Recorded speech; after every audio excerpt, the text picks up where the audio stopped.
आप क्या हो, मिलिट्री प्रोफेशनल हो?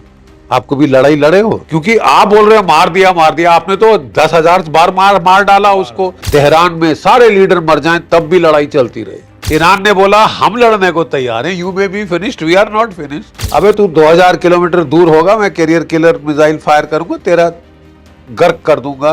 मैं खुश हूं कि ईरान ने पुश बैक जबरदस्त तगड़ा दिया है साहब, लेने के देने पड़ गए। होश आवाज आ रहे, अनाप शनाप बोल रहे हैं टीवी पे बैठ के डोनाल्ड ट्रंप साहब, हमने 95% ड्रोन खत्म कर दिए हैं, तो ये 5% ये क्या कर रहा है साहब, ये तो खत्म ही नहीं हो रहा। करके दिखा दो साहब, हम भी फिर मानेंगे। हमने भी झक मारी है, वेनेजुला को मसल दिया, अब मैं ईरान को मसल दूंगा, फिर मैं क्यूबा पे हमला करूंगा, ग्रीनलैंड से मेरे को रेयर अर्थ चाहिए, वो दे नहीं रहा, मैं उस पर कब्जा कर लूंगा। ईरान जैसा देश लड़ गया आपसे क्योंकि उसको हेल्प है उसकी। उनके तो मैं लात मार मार के सीधे कर दूंगा कि दोस्त क्यों हो मेरे। कि भाई जब भी कमांडर जाता है तो उसके आगे पीछे गाड़ियां, गार्ड, सायरन, ये सब नाटक चलता है, ठीक है। तो वो उसको पकड़ लेते थे, कहां से कहां गया। अमेरिका की वाहवाही के लिए, यूरोप की वाहवाही के लिए अपना देश तबाह करवा दिया। जो कुछ इकोनॉमिक रिकवरी कोविड के बाद हुई थी, थैंक्स टू डोनाल्ड ट्रंप, सबा सत्यानाश।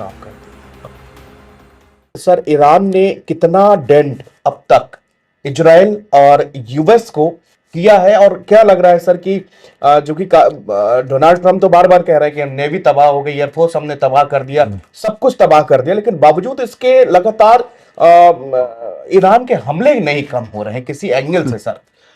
देखिए वही मैं कह रहा था ना, पैटर्न मॉडलिंग। कोई 14 साल चल गई थी ये वियतनाम की लड़ाई। हर शाम को टीवी ब्रॉडकास्ट आते थे अमेरिका से, हमने खत्म कर दिया, खलास कर दिया, कुचल दिया, मसल दिया, ये हो गए, इतने नुकसान, इतने हजार मारे, इतने हजार मारे। तो वहां पे अमेरिका के लोगों ने फिर हंस के कहना शुरू किया। वो 4 बजे फौजी ब्रॉडकास्ट आता था पेंटागन से, 4 o'clock फोबिलीज कि साहब 4 o'clock के किस्से के चटकुले यू नो कि क्योंकि आप बोल रहे हो मार दिया, आपने तो 10,000 बार मार डाला उसको, लेकिन वो लड़े जा रहा है। और अंततः क्या हुआ, वियतनाम से मुंह की खा के वापस आना पड़ा, खाली करना पड़ा, साइगॉन से भागना पड़ा, हेलीकॉप्टरों के वो रोटर से लटक के, उसके मतलब जो स्किड से लटक के भागना पड़ा। फिर हमने ये ड्रामा सुना, क्या कहते हैं, इराक में इराक में भी पहले खलास कर दिया, रगड़ दिया, कभी ऐसी मार न कभी मारी न कभी देखी, तो जाके कब्जा भी कर लिया इराक पे, बसरा पे, खूब पैसे खिलाए रिपब्लिकन गार्ड्स को, CIA ने ब्राइब कर लिया, लड़ो ही मत, उठा के चलते बनो। ये तो मीर जाफर के टाइम का जमाने के ये ट्रिक है ना, बड़ा पुराना। लेकिन उसके बाद जब 8 साल ये फंस गए, $4 ट्रिलियन का खपत लगी, 4,000 बॉडी बैग वापस आ गए और ये इराक छोड़ के आ गए चुपचाप, ठीक है। और वहां पे शिया बिठा दिए और IS खड़ी कर दी अपनी खाट खड़ी कराने के लिए। अब रही साहब बात ये अफगानिस्तान की, 20 साल लड़ दिए तालिबान वहां, और फिर जब वहां से भागे तो ऐसे भागे कि ऐसा, इसको हम फौजी भाषा में मिलिट्री डिसग्रेस कहते हैं। तो अभी हम वही ड्रामा देख रहे हैं। हमने 90% ईरान के मिसाइल खत्म कर दिए हैं, हमने 95% ड्रोन खत्म कर दिए हैं, तो ये 5% ये क्या कर रहा है साहब, ये तो खत्म ही नहीं हो रहा। हर रोज वो ड्रोन पे ड्रोन, मिसाइल पे मिसाइल ठोके जा रहे हैं, और वो बड़े बड़े मिसाइल मार रहे हैं साहब। पहले तो जो उनके घटिया, सस्ते और टिकाऊ मिसाइल थे उन्होंने सब दाग दिए, क्योंकि आप उनके बरखिलाफ खर्चा कर दें, एक्सपेंड कर दें अपने इंटरसेप्टर मिसाइल, और जब आपके असली घातक मिसाइल आए तो आपके पास रोकने के लिए कुछ हो ही ना। ईरान बड़ी अच्छी स्ट्रैटेजी पे चला है साहब, हम तो हैरान हो गए ये स्ट्रैटेजी देख के। उसने सबसे पहले तो डिसेंट्रलाइज किया अपना कमांड एंड कंट्रोल, कि तेहरान में सारे लीडर मर जाएं तब भी लड़ाई चलती रहे। ये पैटर्न क्या है सर, मतलब ये बड़ा, उस बार भी आपने, मैंने से सवाल किया था आपसे कि सर यहाँ पर किंग मारा जा चुका है, खत्म है, लेकिन लड़ाई बिल्कुल वैसे ही चलती जा रही है कि कोई भी लीडर खत्म हो जाए, कमांडर खत्म हो जाए, लड़ाई सर वैसे ही चल रही है। देखिए वही मैं आपको बता रहा था कि pattern of life software AI का इजराइल की मोसाद ने डेवलप किया और तरीका लड़ाई का उन्होंने एक नया इजाद किया कि भाई लड़ाई के पहले दिन टॉप लीडरशिप खलास कर दो, यानी वर्ल्ड वॉर 2 होने वाली है, हिटलर को पहले दिन मार दो, हाँ, तो या तो वॉर ही नहीं होगी होगी नहीं, या वो हार जाएंगे। हाँ, ठीक है, अब इसके चलते ये चीज उन्होंने पहली बार आजमाई हिजबुल्लाह के खिलाफ 2024 की विंटर में। ठीक है साहब, और हिजबुल्लाह को तबाह कर दिया, नासरुल्लाह मार डाला, नंबर 2, नंबर 3, नंबर 4 सब मार डाले। फिर इन्होंने ट्राई किया साहब ईरान के बरखिलाफ पिछले साल जून में, जब 12 दिन की लड़ाई चली थी। पहले दिन 25-30 के करीब टॉप ईरानियन कमांडर मार डाले। सब पता उनको था, ह्यूमन इंट से, इलेक्ट्रॉनिक इंटेलिजेंस से, सेल फोन मॉनिटरिंग से, हैक कर लिए जो भी सारे आपके वीडियो कैमरास ट्रैफिक लाइट पे लगे होते हैं ना साहब, उनको हैक कर दिया कि भाई जब भी कमांडर जाता है तो उसके आगे पीछे गाड़ियां, गार्ड, सायरन, ये सब नाटक चलता है। ठीक है, तो वो उसको पकड़ लेते थे कहां से कहां गया है और उसको मार डालते थे। तो उन्होंने वहां पे मार डाला। तीसरी बार सीआईए ने आजमाया इसको मादुरो के बरखिलाफ वेनेजुला में, एक नया वेरिएंट हुआ मादुरो के बरखिलाफ, और वेनेजुला के चलते डोनाल्ड ट्रंप साहब तो 7वें आसमान पे सर पहुंच गया। वेनेजुला को मसल दिया, अब मैं ईरान को मसल दूंगा, फिर मैं क्यूबा पे हमला करूंगा, ग्रीनलैंड से मेरे को रेयर अर्थ चाहिए, वो दे नहीं रहा, मैं उस पर कब्जा कर लूंगा, कनाडा के पास ऑयल है, यूरेनियम है, ये है वो है, मैं उस पर कब्जा कर लूंगा। ये उपनिवेश काल है साहब, इज इट कॉलोनियल ईरा? आप जिस कंट्री को समझे आप पकड़ लें, तो ये तो खतरनाक होता जा रहा था ना साहब, सारे देशों के लिए, भारत के लिए, औरों के लिए, थर्ड वर्ल्ड कंट्रीज के लिए। आप तो कॉलोनियल ईरा वापस ला रहे थे, तो ये कौन एक्सेप्ट करेगा साहब आज के दिन? तो ये जरूरी था कि थोड़ा पुश बैक मिले, और इन अ वे मैं खुश हूं कि ईरान ने पुश बैक जबरदस्त तगड़ा दिया है साहब, लेने के देने पड़ गए, होश आवाज आ रहे, अनाप शनाप बोल रहे हैं टीवी पे बैठ के डोनाल्ड ट्रंप साहब, खुद को समझ नहीं आ रहा कि क्या बोल रहे हैं। एक सेंटेंस में ये बोलते हैं, अगले सेंटेंस में कॉन्ट्रडिक्ट करते हैं। एक सेंटेंस में बोलते हैं कि ये कहाँ है नेटो, कहाँ है, कि नेटो कहाँ है, इधर आओ, क्यों नहीं आए, हमने इतनी मदद करी है, 40,000 फौजी वहां लगा रखे हैं, हटा लूंगा, ये कर लूंगा। दूसरे सेंटेंस में बोलते हैं हमें किसी की मदद नहीं चाहिए। तो आप फैसला कर लेना साहब, आपको चाहिए क्या? आपने लड़ाई पहले शुरू करी, फिर सोचना शुरू किया कि करना क्या है। लड़ाई पहले शुरू कर दी, अब कि मेरा एम ऑब्जेक्टिव क्या है, एग्जिट स्ट्रेटेजी क्या है, अब सोचना शुरू कर रहे हो। Is little too late. आप फंस गए हो साहब, आपने अंडर एस्टिमेट किया ईरान को बुरी तरह से, और लेने के देने पड़ गए। दूसरा मैं बता दूं कि मैं बहुत एज अ मिलिट्री सोल्जर बहुत इम्प्रेस्ड हूं ईरान के एसिमेट्रिक वॉरफेयर टेक्निक्स। पहले तो उन्होंने कमांड को डिसेंट्रलाइज कर लिया कि तेहरान से कोई आदेश ना आए, तब भी लड़ाई जारी रहेगी। आयतुल्ला मार दो, दूसरा मार दो, तीसरा आयतुल्ला मार दो, लड़ाई जारी रहेगी। ये लड़ाई खत्म होने वाली नहीं है साहब। वो तो सोच के बैठे थे कि 48 घंटे में मेरे आके जूते चूम रहा होगा, घुटने टेक देगा, ये टेक कर देगा, सरेंडर बोल रहे थे। अब तो तमाशा लग रहा है, अब तो नहीं बोलते सुना सरेंडर, अब नहीं बोल रहे हैं, अब जग बैठ गई।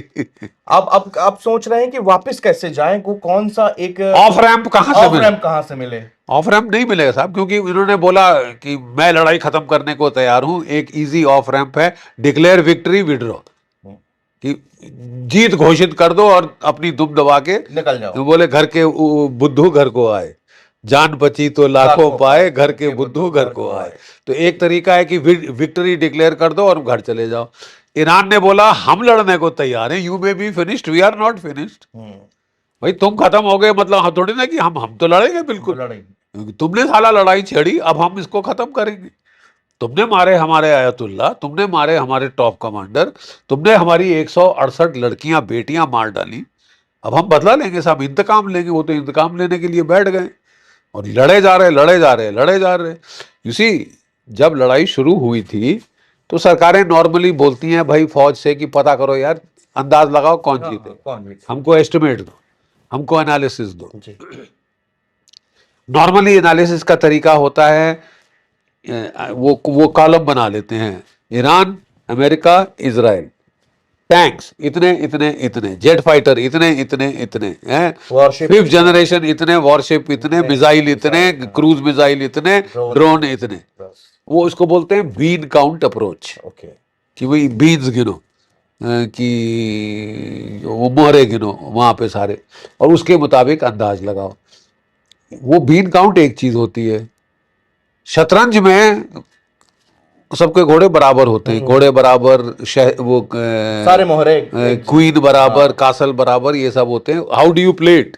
यस आप खेलोगे आप समझ रहे हैं क्या कह रहे हो? How do you play the game? Yes मोहरे तो सब बराबर है, बराबर आपके पास ज्यादा मोहरे हैं, मेरे पास कम है, तो मैं एसिमेट्रिक वॉरफेयर का टेक्निक अपनाऊंगा कि मुझे मालूम है कि ये मेरे से भारी है, मुझे मालूम है कि इसके पास technology wise, quality wise, quantity wise कहीं सुपीरियर है, तो I will adopt asymmetric warfare strategy, A2AD, anti access area denial, कि मैं तुम्हें पास ही नहीं आने दूंगा।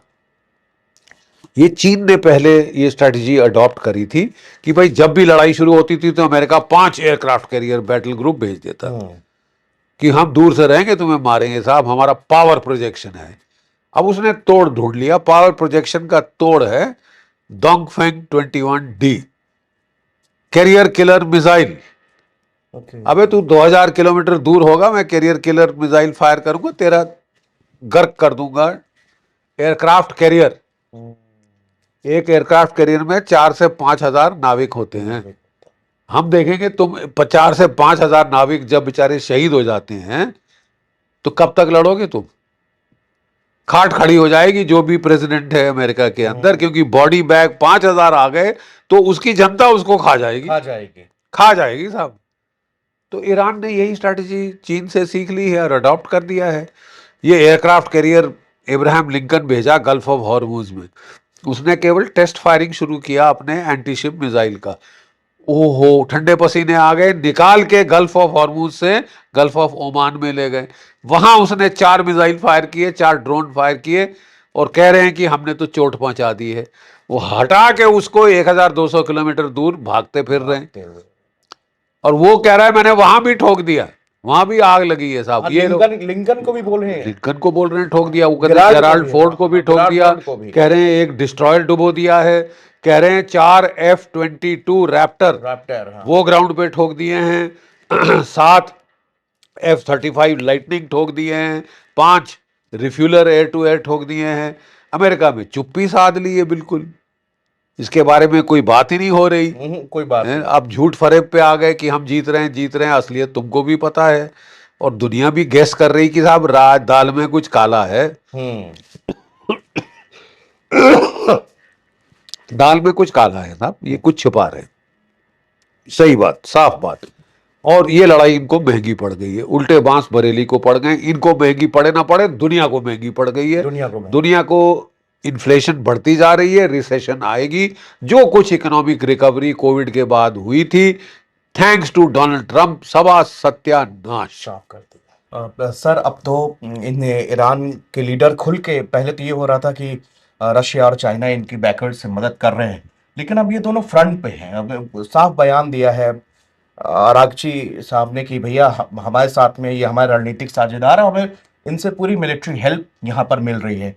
तो सर अब अगर रशिया और चाइना इसके पीछे हैं और पूरी तरह से पीछे हैं, तो सर ये तो वॉर इसकी तो मुझे लगता नहीं हाल फिलहाल ये खत्म ही नहीं हो पाएगा, क्योंकि उधर पे रशिया के, कल मैं सर पुतिन का एक पुराना कुछ दिन पहले का एक ऑडियो सुन रहा था, तो उस ऑडियो में वो कह रहे हैं कि कैसे यूएस ने पूरे यूरोपियन कंट्री को ऐसा भड़काया, ब्रिटेन ने ऐसा भड़काया कि मुझे रूस को और पूरे यूरोपियन कंट्री का एक दुश्मन बना दिया, हमको और यूरोप को दुश्मन बना दिया, और हम 3 साल से वॉर और यहाँ पर देख रहे हैं कि किस तरह से त्राहिमाम पूरा नेटो हमारे खिलाफ हो गया। और आज इनके साथ में ये चीजें जब उल्टी पड़ रही हैं, तब इन लोगों को समझ में आ रहा है कि ये वॉर किस जोन में, तो पुतिन ऐसा कह रहे थे। तो मैं सर शॉक्ड हूं कि अब जबकि वो साफ कह दिया उन्होंने कि भैया रशिया और चाइना हमारे साथ में है, हमारी मिलिट्री मदद कर रहे हैं, अब सर क्या मिलिट्री मदद क्यों ना करें? आप मुझे बताएं कि जब अमेरिका किसी देश पे हमला करे तो दुनिया का कानून यह होना चाहिए कि सब उसको छोड़ दो, उसको गाली दो, गाली गलौज करो और मर जाने दो, ताकि एक एक करके अमेरिका आपको भी मारे आगे। ये क्या पागलपना है।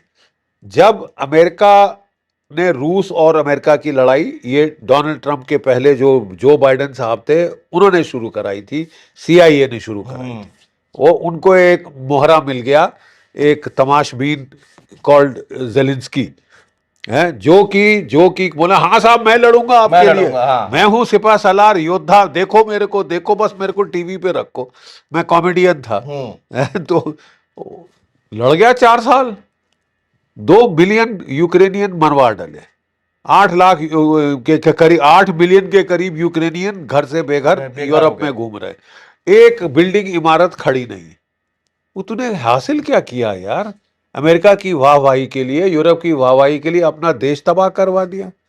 ठीक है, तो ये जो है, इन्होंने जब यूक्रेन में युद्ध हुआ तो यूक्रेन को क्रूज मिसाइल दिए, यूक्रेन को हाइमार दिए, टैंक दिए, F-16 दिए, सब कुछ दिया, साथ में टारगेटिंग डेटा दिया, सैटेलाइट से। तो ईरान कह रहा है, सॉरी रूस कह रहा है अब हमारी बारी है, अब हम देंगे टिट फॉर टैट। जो आपने हमको किया, आप कहते थे नहीं भी बर्दाश्त करो, बर्दाश्त का मादा रखो, अब तुम भी बर्दाश्त का मादा रखो ना चौधरी। हैं, आपने मेरे खिलाफ मॉस्को हिट करने के लिए टारगेटिंग डेटा दिया। मॉस्को हिट हुआ है, एक बार नहीं 50 बार। यूक्रेन के मिसाइलों से टारगेटिंग डेटा किसने दिया? अमेरिका ने। टेक्नोलॉजी किसने दी? अमेरिका ने दी। इंटेलिजेंस किसने दी? अमेरिका ने दी। तो अब वो दे रहे, और अब आपको भारी पड़ रहा है। ईरान जैसा देश लड़ गया आपसे, क्योंकि उसको हेल्प है उसकी, पूरी और क्यों ना होनी चाहिए, वो ब्रिक्स की मेंबर कंट्री है, रूस और चीन भी ब्रिक्स के मेंबर्स हैं, और आप ब्रिक्स के प्रेसिडेंट है बाय द वे। तो इस समय बड़ा सिनेरियो पूरा बदला हुआ है, क्योंकि पुतिन का जो वो वीडियो तो बहुत वायरल हो रहा था, और लोग यही सवाल कर रहे थे कि जब 3 साल से रशिया एक वॉर झेल रहा है, उसके यहाँ ऐसी स्थिति है, तो आप ईरान के साथ आप देखिए कि ईरान अकेला नहीं है, उसके पीछे पूरी की पूरी पुतिन और यहाँ से उसको मदद मिली। सर, हॉर्मुज और स्ट्रेट, और दूसरा है कि ये जो ईरान का जिसमें ट्रम्प कह रहे हैं कि हम ईरान को तेल पूरा इसका सुखा देंगे, ऐसे द्वीप में अटैक करेंगे कि यहाँ सर, और इनके जहां से इनकी मिसाइल्स अटैक है वो भी सब खत्म हो जाएगी। ये सर द्वीप इतना इंपॉर्टेंट क्यों हो रहा है, और अमेरिका की नजरें क्यों गड़ाए उसमें? देखिए साहब, डोनाल्ड ट्रंप कर पहले देते हैं, सोचते बाद में। आदत है, फितरत है।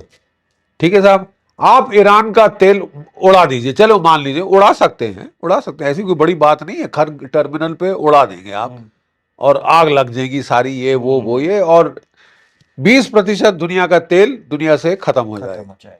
इकोनॉमी पे क्या फर्क पड़ेगा साहब? दुनिया की और आपकी इकोनॉमी दुनिया से जुड़ी हुई है। अमेरिका में तबाही होगी, वो बटरफ्लाई इफेक्ट सुना है? ये बटरफ्लाई यहां पर मारे तो 1000 मील दूर कुछ ना कुछ तूफान आ जाएगा।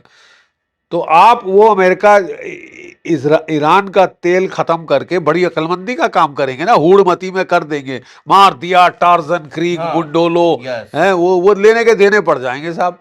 ईरान का फलसफा बड़ा सीधा है, तुम मेरे लगा के देखो मेरे आका, मैं मिडिल ईस्ट में जो भी ऑयल इंस्टॉलेशन, गैस इंस्टॉलेशन है, उसमें आग लगा दूंगा। पूरा मिडिल ईस्ट का, गल्फ का जो तेल दुनिया लेती है, यूरोप खरीदता है, चीन, जापान, कोरिया, भारत, सारी दुनिया खरीदती है, वो गया। ठीक है, और अगर आप बोलो कि साहब मुझे 2 टूक परवाह नहीं कि यूरोप की इकोनॉमी तबाह हो जाए, तो आप समझते हो यूरोप ज्यादा देर तक आपका साथ देगा? वो अभी भी वो समझ गया है कि इसकी दोस्ती, उन्होंने हाथ खींच लिया, अकेले लड़ लो मेरे बाप। हमसे पूछा था लड़ाई चालू करने के, मना कर दिया, जापान ने मना, कोरिया ने मना, जर्मनी ने मना, इटली ने मना, फ्रांस ने मना, सब ने मना कर दिया। तो अपना मुंह लटका के बैठे हैं, टीवी पे बोल रहे हैं कि नेटो के इनके लिए बुरा होगा। दूसरे सेंटेंस में बोलते हैं हमें किसी की जरूरत नहीं, we are the strongest, greatest, biggest, largest, ये वो। तो यह तो फिर लड़ लो, फिर मदद क्यों मांग रहे हो? मदद क्यों मांग रहे हो? अभी तो आपने रूस और चीन पे हमला नहीं किया, हाँ। अभी तो मिडिल टायर पावर से लड़ रहे थे, उसमें तुम्हारी खाट खड़ी हो गई, ये सब मदद मांगने का टाइम आ गया है। ठीक है, तो सोच समझ के करना चाहिए। ईरान का फलसफा बड़ा साफ है, तुम मेरा करो, मैं तुम्हारे सारे तेल लगा दूंगा, आप करो। मैंने उसने पहले कह दिया था मेरी स्ट्रैटेजी है कि मैं जानता हूं मैं जीत नहीं सकता, लेकिन हम डूबेंगे सनम, तुमको ले डूबेंगे। वो उसने कह दिया है कि साहब देखिए ऐसा है कि मैं गल्फ ऑफ हॉर्मूज ब्लॉक कर दूंगा, गल्फ ऑफ हॉर्मूज ब्लॉक कर दूंगा। अब डोनाल्ड ट्रंप कह रहे हैं कि साहब मैं खोलूंगा, पहले बोला मैं चढ़ के मैं खोल दूंगा, हम मेरी नेवी डिस्ट्रॉय वो कर देगी, मैं तेरी नेवी डिस्ट्रॉय कर दी है। हाँ। अरे navy was never the problem साहब, प्रॉब्लम थी मिसाइल और ड्रोन। वो जस के तस है, वो जस के तस हैं और वो मारे जा रहे हैं हर रोज। तुम्हारी एम्बेसी इराक में उड़ा दी, सऊदी अरेबिया में उड़ा दी, तुम्हारे बेसिस उड़ा दिए, तुम्हारे जहाज वो ठोके जा रहा है जमीन पे, जो तुम छुपा रहे हो, दुनिया से छुपा रहे हो। पर्दा कब तक छुपाओगे? कभी ना कभी तो वो सच निकल के आ ही जाएगा।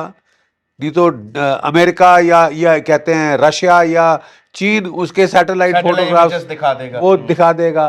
तो साहब ये हूड़मती की जो लड़ाई है, जब आपको परामर्श दिया जा रहा है कि मत करो मत करो, हाँ। आपके अपने चेयरमैन चीफ ऑफ स्टाफ बोल रहे हैं साहब मत करो, लेने को देने पड़ जाएंगे, महंगा सौदा महंगा पड़ जाएगा, बहुत महंगा पड़ेगा। वो सौदा महंगा। नहीं सुनी?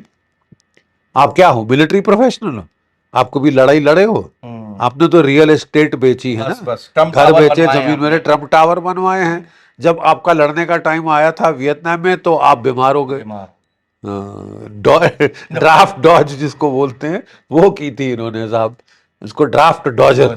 अमेरिका में बहुत तौहीन से देखा जाता है ऐसे बंदे को, जब टाइम आया देश के लिए लड़ने का तो गायब हो जाओ। अब 85 साल के हो गए तो मैं सबको लड़ा के मराऊंगा, अमेरिका को बोल रहे हैं मरने के लिए तैयार हो जाओ।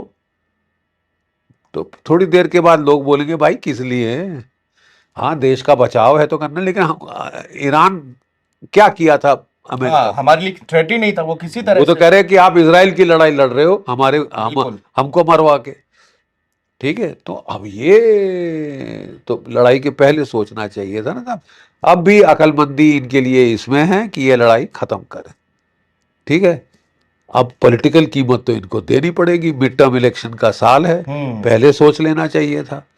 पहले मतलब लड़ाई में ऑब्जेक्टिव होना बहुत जरूरी है। सब्जेक्टिव होके जो भी प्लान करता है वो बुरी तरह खड्डे में गिरता।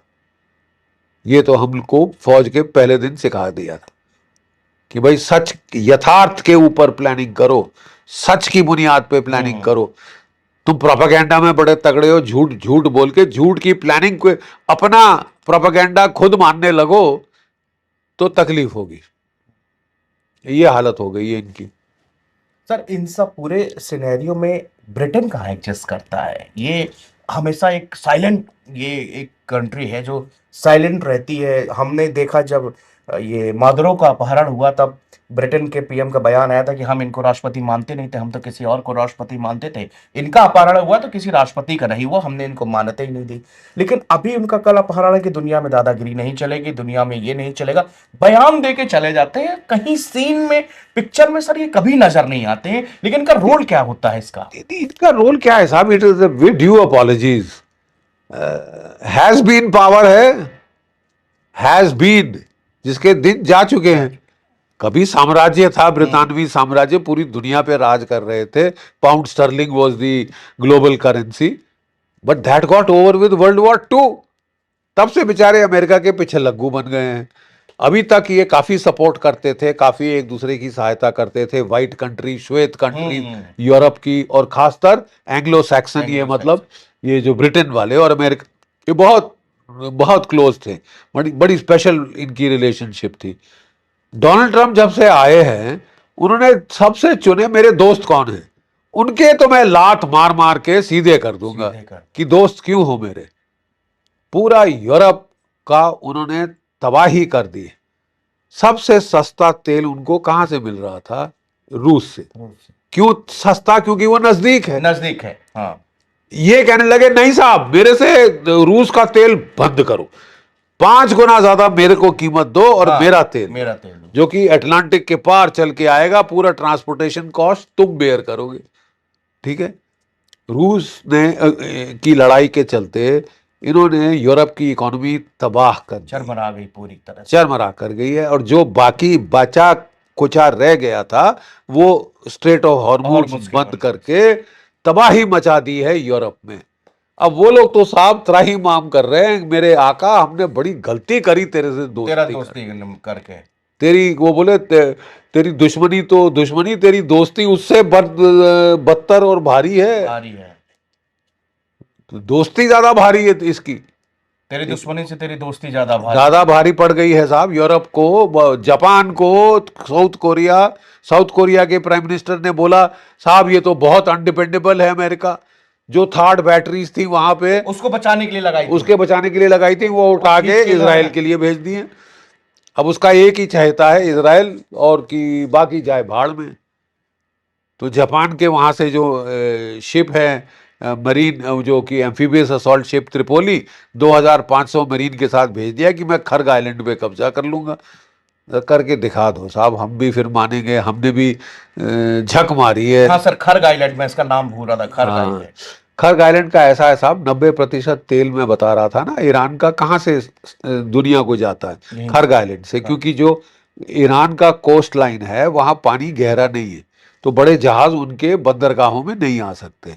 तो उन्होंने ये जो आइलैंड है कोई 25 स्क्वायर किलोमीटर का, कोरल का हार्ड आइलैंड है, कुछ नहीं उगता कुछ नहीं होता, वहाँ पे उन्होंने पाइपलाइन लगा के तेल पहुँचाना शुरू किया। और जो very large VLCC, very large crude carriers, वो 10 दिन के आते हैं वहां पे और तेल भर के दुनिया भर को आयात करते हैं।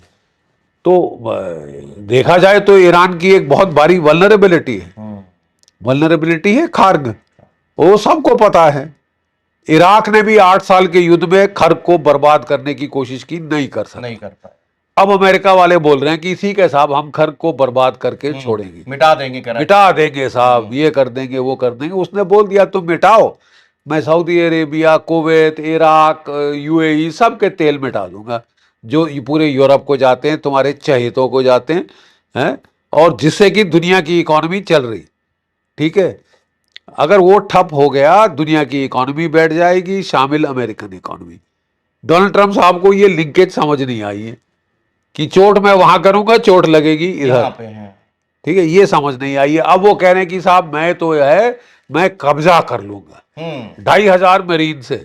अरे उसके पास 6 लाख फौज है, 2 लाख IRGC हैं, और कितने लाख उनके पास वो पसदरान और ये सब वो पासीज वगैरह जो गार्ड्स हैं, दूसरे होम गार्ड टाइप, वो तो लड़ जाएगा।